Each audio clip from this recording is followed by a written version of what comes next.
Luar nalar, awalnya nenek ini mengusir kerbau tetangganya yang kelaparan.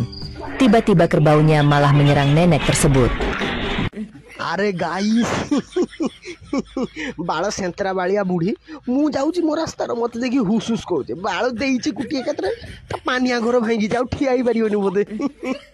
बाल मु मो रास्ता जाऊँगी बुढ़ी गांडे प्रबल गलु मत कौच हुस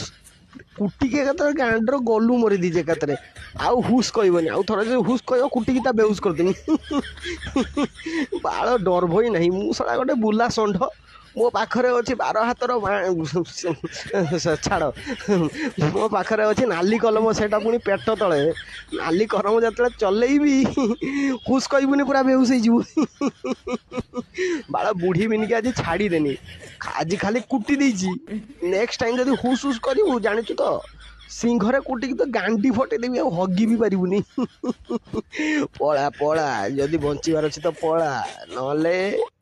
षंढ षंढ रखी 12 हाथर पला